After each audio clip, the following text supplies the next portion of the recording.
हमारे साथ हैं एनसी के zonal secretary central zone Jammu Thakur संदेश शान। इनसे हम बात करेंगे कि जिस कदर अब इलेक्शन का भी जम्मू कश्मीर के अंदर ऐसा हो रहा है कि बड़े सालों के बाद इलेक्शंस भी आ रही हैं और क्या कुछ पार्टी की तैयारियां हैं। बनी जो दूर दराज इलाका है गवर्नमेंट की नज़रों से ओझल रखा गया, एक बार फिर मौका आया है। क्या कुछ आप आश्वासन देंगे अपनी जनता को, और ख़ासकर बनी जो दूर दराज इलाका है और आप डिस्ट्रिक्ट कोऑर्डिनेटर भी हैं बिलावर बिसोली बनी, एक नुमाया पोजीशन है आपकी JKNC में, सेंट्रल जोन जम्मू के जोनल सेक्रेटरी हैं आप। वेलकम शान सर। शुक्रिया the voice of Jammu JK का। आपने कहा कि इलेक्शन अभी आ रही है, ये पार्लियामेंट इलेक्शन तो 2014 में भी हुई, 2019 में भी हुई, अब 2024 आ रहा है, तो ऑब्वियस सी बात है कि दोबारा से आ रही है पार्लियामेंट इलेक्शन। हमारा मुद्दा पार्लियामेंट इलेक्शन का नहीं है, हमारा जो कहना है कि 2014 से लेके आज तक 2024 10 साल बीत गए। खुद सोचे ज़रा, कितनी अंधेर नगरी है, हिटलरों का राज है, शहंशाह की ज़िंदगी ऊपर दिल्ली में बैठ के जी रहे हैं और यहाँ के लोगों की, यहाँ की आवाम की कोई फिक्र नहीं। पिछले 10 साल से आज तक यहाँ पे जम्मू कश्मीर में असेंबली इलेक्शन नहीं करवाया जा रहा है और करवाएंगे भी नहीं, इनको मालूम है। तो शान साहब, क्यों नहीं आप पॉलिटिकल पार्टीज जो है उच्च न्यायालय में भी जा सकते थे? भाई हमारा जो अधिकार है वो हमें नहीं दिया जा रहा है, इलेक्शंस नहीं हो रहे हैं, आप PIL भी फाइल कर सकते थे, जनहित याचिका।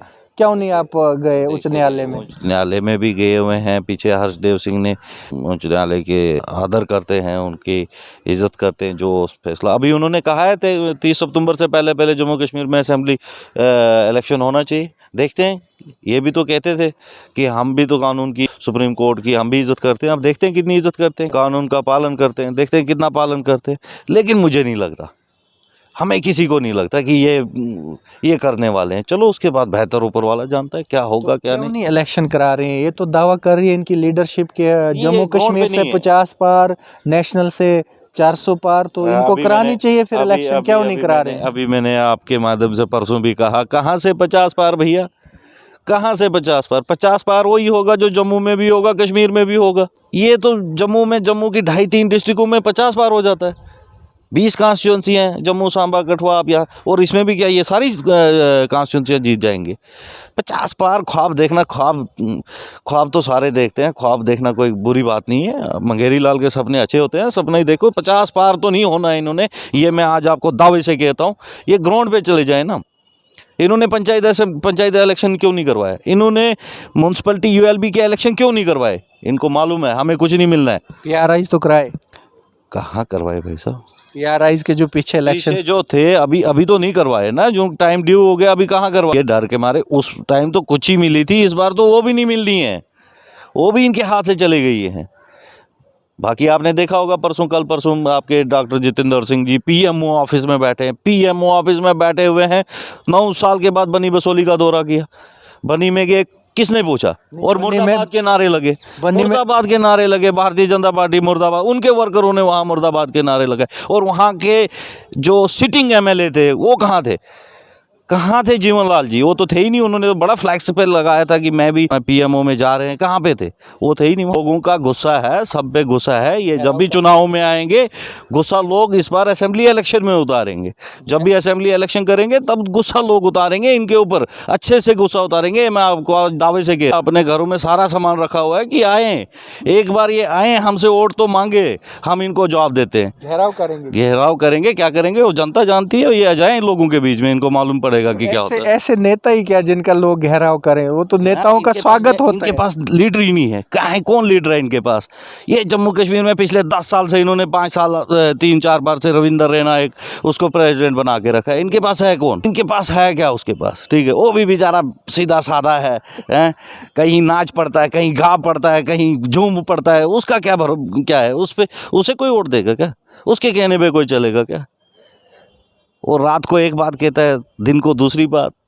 सुबह चौथी बात उसके कहने पे कौन चलेगा जम्मू कश्मीर में। बीजेपी के पास कुछ नहीं है।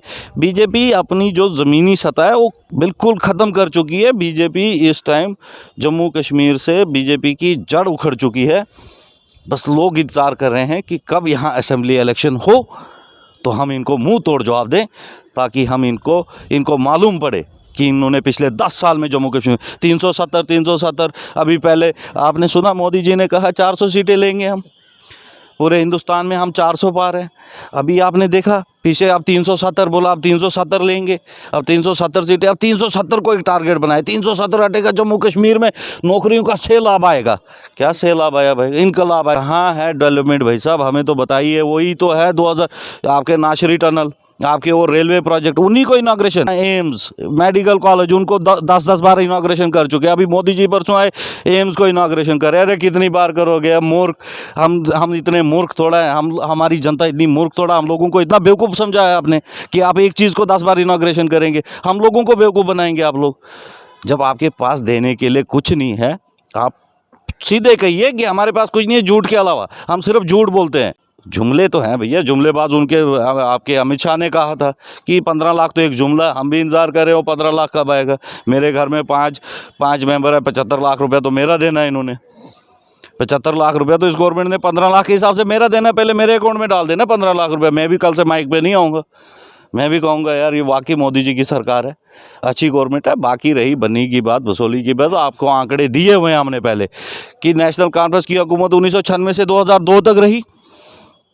गुलाम हैदर मलिक साहब को बनी के लोगों ने जिता के भेजा, डिप्टी स्पीकर रहे नेशनल कॉन्फ्रेंस की हुकूमत में। 1365 आदमियों को बनी में रोज़गार दिया, 1365 आदमियों को वहाँ पे भर्तियाँ करवाई गई, 1365 आदमियों को गवर्नमेंट जॉब दी गई। वहाँ रोडें बनवाई, ब्लॉक बनवाए, नया आप भी गए थे शायद से, आपने भी वहाँ इंटरव्यू लिया था। उन्होंने कहा कि मैंने नहीं लिया था इंटरव्यू। नहीं सुनिए ना, मेरे पास सच्चाई सुनिए ना।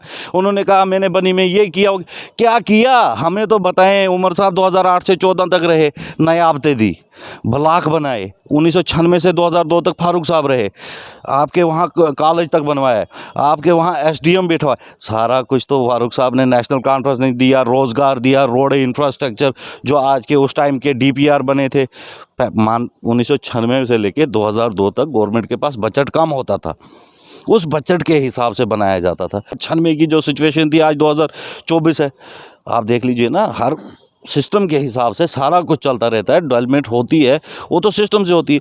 तो वहाँ पे जो भी बनी में हुआ, जो भी हुआ आज तक, जितनी भी डेवलपमेंट हुई, जितने रोज़गार मिले, जो नयाबतें बनी, ब्लॉकें बने, जो भी हुआ वो सारी नेशनल कॉन्फ्रेंस की देन है। अब कोई कहेगा मैंने ये किया, मैं तो कहता हूँ ननिहाल का घर है आज़ाद साहब को, मैं आज़ाद साहब फार्मर चीफ मिनिस्टर रहे, हम उनकी इज़्ज़त करते हैं, कदर करते हैं। हेल्थ मिनिस्टर है, यूनियन हेल्थ मिनिस्टर है, उन्होंने एक अस्पताल बनाना चाहिए था ननिहाल के घर पे। अब लास्ट पे याद आ गया जी मेरे ननिहाल है वहाँ पे। अरे हमारे तो मासी का घर है वहाँ पे, उन्होंने तो मासी का घर है वहाँ पे। जितना उनसे हो सकता था सर, जैसे टूरिज्म इंफ्रास्ट्रक्चर जो वहाँ पे उन्होंने खड़ा किया, उसके बाद जो सरकारें आई उन्होंने कुछ नहीं किया। मिनिस्टर भी रहे, हेल्थ मिनिस्टर भी रहे, तो उनको हॉस्पिटल कोई अच्छा सा आज दिखे ना बनी की हॉस्पिटल की हालत। वहाँ पे डॉक्टर हैं डॉक्टर हैं वहाँ पे। अल्ट्रासाउंड मशीन पिछले इतने सालों से थी, शेडी में भी बनाना चाहिए था, उन्होंने काम करना चाहिए था वहाँ पे। डिसेंट्रलाइजेशन ऑफ पावर तो की, हॉस्पिटल तो बनाए, लेकिन जहाँ वहाँ स्टाफ नहीं है, SDM ऑफिस बदनोता है, वहाँ वो सड़ा हुआ पड़ा है, खंडरात का मंजर पेश कर रहा है, मलार बिठाया सब वहाँ पे इंफ्रास्ट्रक्चर है ही नहीं। कॉन्फ्रेंस की देन है, SHO लोही मलार में बैठा, तहसीलदार लोही मलार हम लोगों ने बिठाया, नेशनल कॉन्फ्रेंस ने बिठाया, नेशनल कॉन्फ्रेंस की हुकूमत में बिठाया फारूक साहब ने। ऑफिस सड़ चुका है, तो नहीं सड़ चुका है, तो ये इस गवर्नमेंट की नाकामी है, ये इस गवर्नमेंट की कमजोरी है। खंडरात का मंजर पेश कर रहा है, ना वहाँ BDO है ना SDM है। नेशनल कॉन्फ्रेंस की पिछले 10 साल से हुकूमत तो डबल इंजन की सरकार कर रही है ना, पिछले 10 साल से तो ये कर रही है। तो रोड के बगैर इंजन कहाँ जाएगा, रोड की भी खस्ता हालत है वहाँ। रोड तो नेशनल कॉन्फ्रेंस ने दिया, रोड नेशनल कॉन्फ्रेंस के टाइम सेक्शन हुआ। आज रोड की अगर खस्ता हालत है तो उसका जिम्मेवार कौन है? मेंटेनेंस तो है ही नहीं, फारूक साहब नहीं है ना, उमर साहब तो नहीं है, उसके जिम्मेवार मौजूदा लोग हैं, वहाँ के जो विधायक रहे 14 में, जिनको सबका साथ, सबका विकास, सबका विश्वास लेके जो जीते थे, उनका कसूर है। मैं तो कहता हूँ अच्छा हुआ जो परसों वहाँ नहीं गए, नहीं तो क्या हाल होना था वो वहाँ की जनता जानती है और MLA साहब जानते।